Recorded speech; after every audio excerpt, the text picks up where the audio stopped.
2년 정도 걸렸었는데 코로나 때는 아주 가파르게 올라와가지고 그 낙폭을 다 회복해 버렸었죠. 그게 저는 왜 그럴까라고 생각해 보면 그래서 경기 둔화를 좀 감수하고서라도 물가를 잡기 위해서 금리를 올리는 것이다라고 했기 때문에 지금 유가만 여기서 크게 올라가지 않는다면 경기 지표는 사실은 계속 둔화돼서 나올 거기 때문에 페드 제롬 파월이 뭐 다음에는 100bp도 할 수 있냐는 질문에 뭐 데이터에 근거해 가지고 뭐 하겠다 이랬잖아요. 그 데이터 보고 이제 거기는 하는 거고 시장의 그 여러 가지 보이지 않는 손에 의해서 결정되는 이 10년물 금리가 제일 정확해요.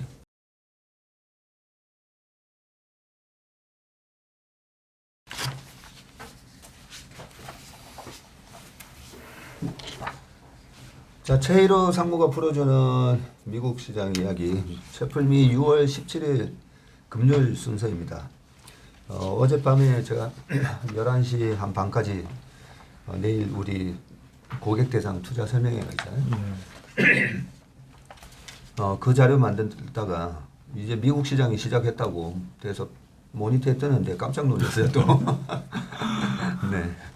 아 정말 징하다 뭐 좀 이런 느낌이 들었고 근데 내일이 미국 시장으로 보면 세 번째 금요일이니까 또 3, 6, 9, 12의 세 번째 금요일이 트리플 리징데이 맞습니다. 그죠? 그 어제 시장을 보면서는 이제 미국의 알고리즘 트레이딩이 많다 보니까 뭐 또 전저점을 깨면 자동 매매 나오고 미국 개인들이 쓰는 뭐 로빈후드라든지 뭐 이트레이드나 여러 그 증권사의 홈 트레이딩 시스템에 보면 예전에 보니까 그 여러 가지 주문 내는 방식이 많더라고요. 실제로 이렇게 딱 깨지면 또 주문 나가게끔도 그런 게 있다 보니까 내일 또 트리플 위칭데이 앞두고 우리도 항상 보면 트리플 위칭데이 전에 뭐 미리 좀 빠진다든지 그날 또 교란이 있다든지 뭐 그런 것도 있고 그래서 어제는 그런 알고리즘 트레이딩이 막 쏟아지는구나 뭐 그런 느낌이 들었었는데 어제는 보니까 전반적으로 그래도 그 금리도 좀 빠졌던 것 같고요. 네. 유가가 걱정이었으면 에너지 섹터가 계속 또 강했어야 되는데 어제 제일 약한 섹터 중에 하나가 또 에너지 섹터도 많이 빠진 것 같더라고요. 맞습니다. 5% 이상 빠져서 전 섹터 중에서 제일 큰 하락을 보였습니다. 예, 어떻게 보셨습니까? 그 차트를 보시면요, 페드 금리 인상 전후 주가 흐름인데 그 점선으로 표시해 놓은 게 페드가 금리 인상 발표를 한 시점부터 어제 그 장 마감까지 그 주가 흐름인데요. 상반된 흐름을 보였습니다. 하루는 오르고 하루는 급락을 하는 이런 상반된 흐름을 보였는데 일단은 그 뭐 새로운 얘기는 없었어요. 새로운 얘기는 다 짐작했을 법한 얘기들이고요. 영국이나 스위스에서 기준금리 인상을 한 그 사례가 있었고요. 영국은 1에서 1.25%, 스위스는 마이너스 0.75%에서 마이너스 0.25%로 50bp를 인상을 했습니다.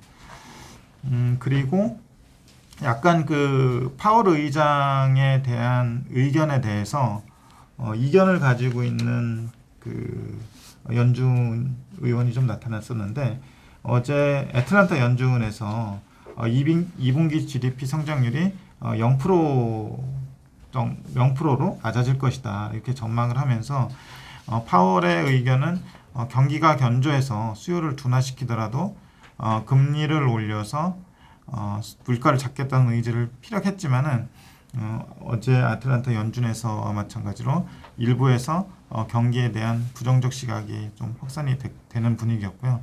요즘은 악재에 너무 민감하기 때문에 이런 뉴스플로우 하나 자체가 굉장한 파급력을 나타내는데 그런 것도 조금 영향이 있지 않았을까 이렇게 생각을 합니다. 결론적으로 섹터별로 보면은 IT나 자유소비재, 에너지 이런 쪽에 이제 수요 둔화 우려가 있었고요. 뭐 이미 나온 얘기지만 리테일 세일즈가 시장 예상치를 하회한 거에 대한 코멘트들도 좀 있었습니다. 그리고 두 번째 차트 보시면은 가운데 쪽 보시면은 30년 모기지 금리가 지금 5.78%를 기록을 했습니다.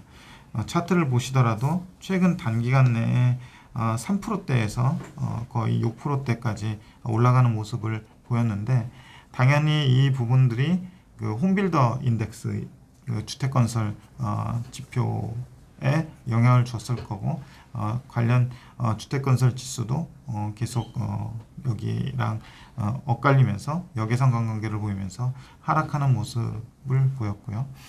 그리고 비트코인은 뭐 그 다들 아시다시피 이런 부분들이 좀 최근에 더 하락을 하면서 지금 2850불까지 내려와 있는 상황이고요.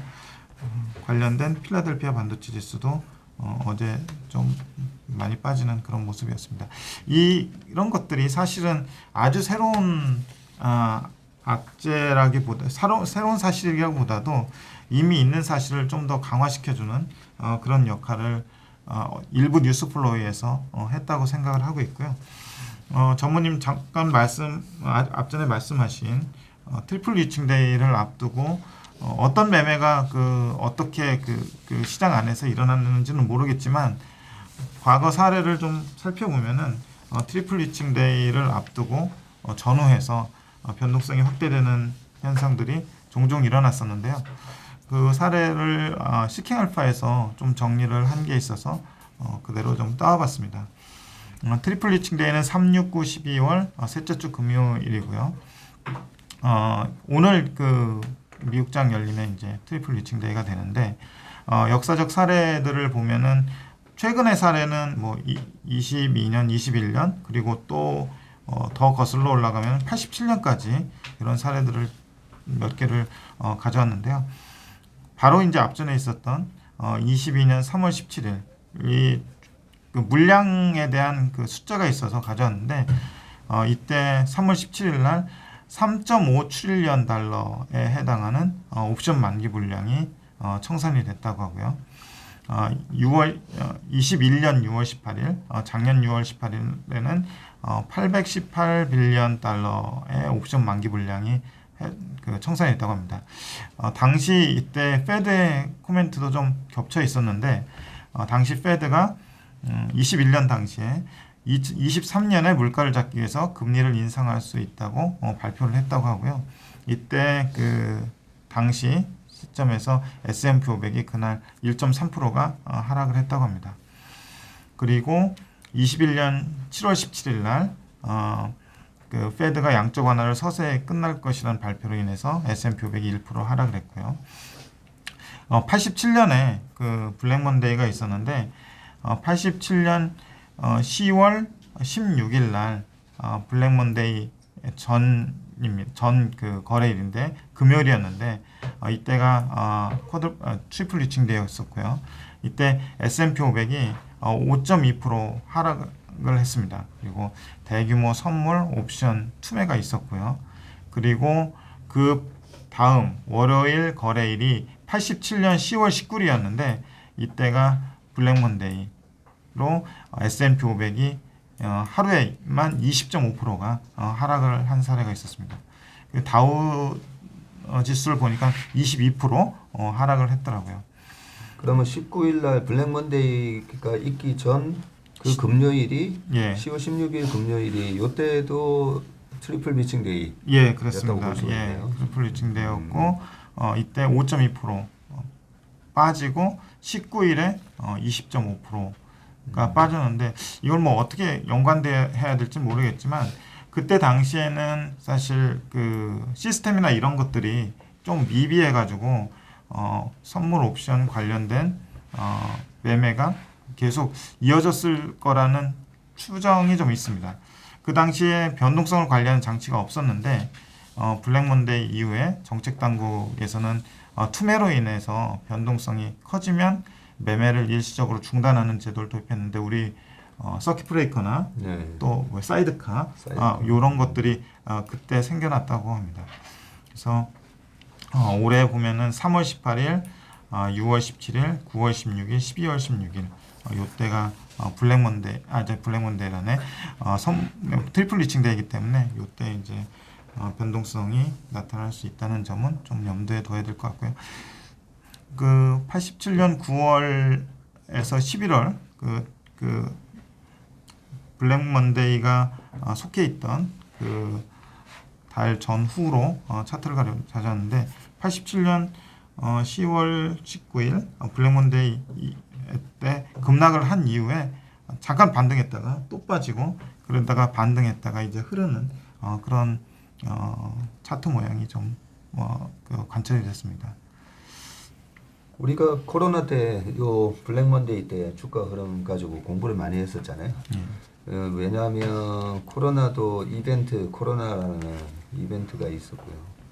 1987년도도 이때 골드만삭스가 코로나 상황을 분석을 하면서 1987년도 이때도 이벤트 드리븐 약세장이다 라고 하면서 이때 S&P 500이 지금은 우리가 뭐 4,800에서 3,600 이러고 있지만 이때 당시에 이제 3,200에서 320. 320에서 220 같고 코로나 때 이제 S&P 500이 3,200에서 2,200까지 빠지면서 거의 뭐 똑같이 빠졌었어요 그때.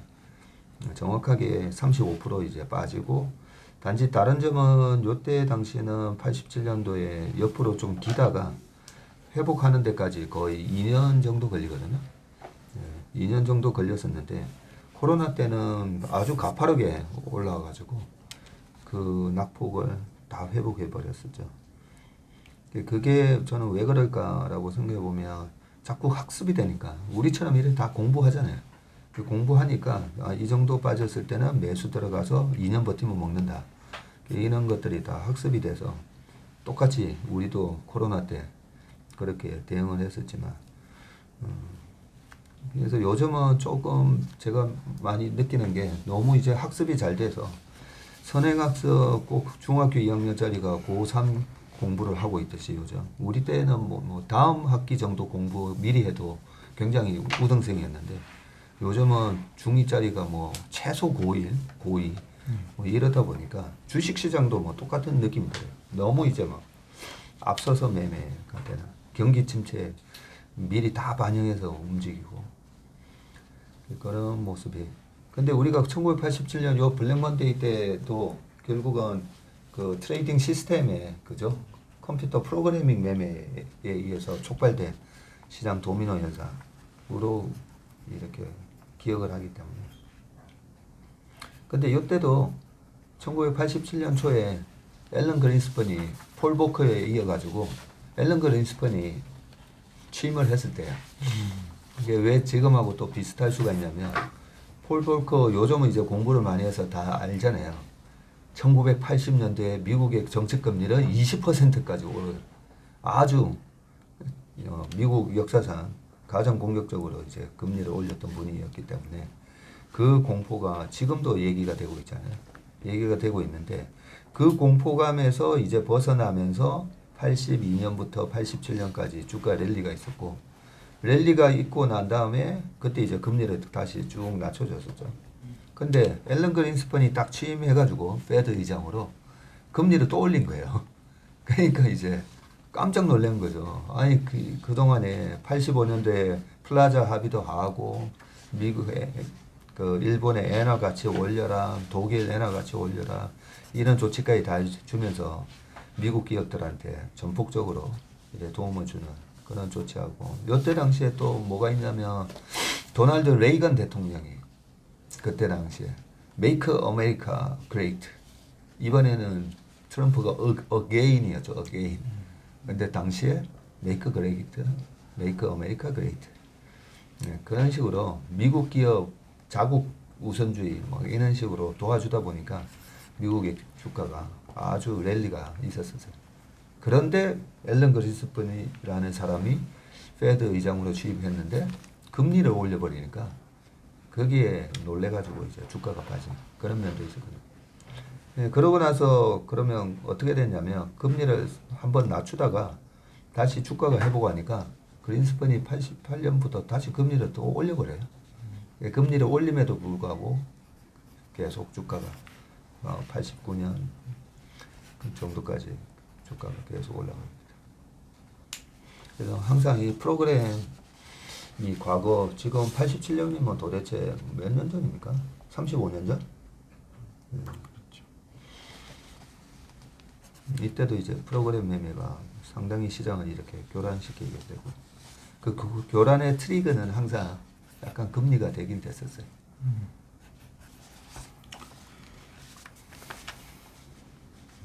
어제 그 미국 10년물, 2년물 금리도 빠졌죠. 예, 금리도 빠졌습니다. 예.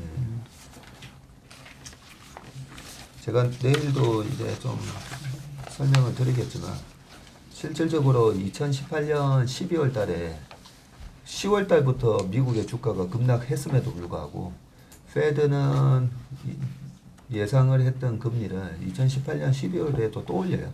마지막 9번째 금리를. 그러면서 2.25%가 돼요.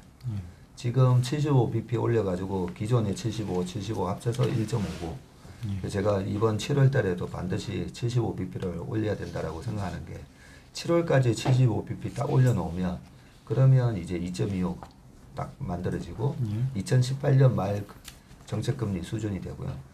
그때 12월 달에 주가는 박살나는데 페드가 이제 금리를 한 번 더 올리면서 우리나라랑 상해 중국 증시는 2018년 12월 달에 이미 바닥을 잡았는데 그 미국 증시가 한 번 더 지금처럼 빠진 게 뭐야 이렇게 주가가 박살났는데도 금리를 올려? 물가 잡겠다고? 물가 잡겠다고 시장이 이렇게 막 S&P 500이 20% 빠지는데 또 금리를 올려? 그 공포감에 이제 마지막 투매가 나왔던 거고요. 그런데 그 마지막 2018년 12월 달에 보면 미국 10년물 금리가 꺾여요. 그래서 제가 지금 주시하고 있는 게 이번에 7월 달까지 금리를 한 번 더 올리는 거는 오케이인데 10년물 금리가 7월 달에 페드가 금리를 올릴 때 3.5, 3.6 이렇게 가 있는 건지 아니면 금리를 또 올리는데 왜 10년물, 2년물 금리는 3%, 3.11 아니면 3%가 깬다든지 그랬을 때 아마 이제 그런 얘기가 나올 거예요. 3%가 깨지면 자 드디어 이제 경기 침체가 오는 걸 반영하면서 금리까지도 이제 빠지는구나 하면서 그거는 또 경기 침체의 신호로 막 또 얘기할 거예요. 그렇죠? 예. 그러면 단기 금리보다 10년물이 먼저 빠질 맞습니다. 거니까. 맞습니다. 지금 나오는 경제 지표 보면은 사실은 다 둔화되면서 나오고 있거든요. 근데 페드는 어제 그 성명서에서도 봤듯이 경기가 뭐 약간 둔화되고는 있지만 여전히 견조하다, 헬디, 로버스트 뭐 이런 단어를 쓰면서 그래서 경기 둔화를 좀 감수하고서라도 물가를 잡기 위해서 금리를 올리는 것이다라고 했기 때문에 지금 유가만 여기서 크게 올라가지 않는다면 경기 지표는 사실은 계속 둔화돼서 나올 거기 때문에 말씀하신 대로 금리가 경기를 반영한다면 여기서 크게 치고 올라가기 어렵다라고 이렇게 보여지고요. 그게 이제 페드가 이번에도 또 경기에 대해서 어제 말씀드렸듯이 또 오판을 했다면은 경기는 경기대로 죽이고 또는 물가는 물가대로 못 잡고 그렇게 교착상태가 생기기 때문에 굉장히 좀 혼란스러운 상태가 될 것 같고 좀 고민이 많아질 것 그렇죠. 같습니다. 예. 그 페드 제롬 파월이 뭐 다음에는 100bp도 할 수 있냐는 질문에 뭐 데이터에 근거해 가지고 뭐 하겠다 이랬잖아요. 그 데이터 보고 이제 거기는 하는 거고 시장의 그 여러 가지 보이지 않는 손에 의해서 결정되는 이 10년물 금리가 제일 정확해요. 10년물 금리가 이렇게 물가 급등하는 걸 미리 선반영하면서 먼저 쫙 올라왔고 이번에도 마찬가지로 페드가 뭐 어떻게 하든 7월 달에 10년물 금리가 물가가 진짜 안정되는지 안 되는지를 저는 다음 달에 이제 보여줄 거라고 생각합니다. 만약에 10년물 금리가 이제 정말 뭐 3.5를 치고 올라가고 3.7 뭐 이렇게 되면 또 우리가 뭐 또 잘못 보고 있나 뭔가 있을 수가 있는데 그러지 않고 어제처럼 시장은 빠지는데 10년물 금리 같은 게 이제 약간 10년물 5bp 빠지고 2년물 8bp 빠진 건가요? 예, 맞습니다. 네. 약간 긍정적인 신호다 이런 생각하고 있습니다. 네, 그러면 오늘 제도 상무가 풀어주는 미국 시장 특별히 금요일 순서는 여기까지 하겠습니다. 예, 감사합니다. 수고하셨습니다. 예.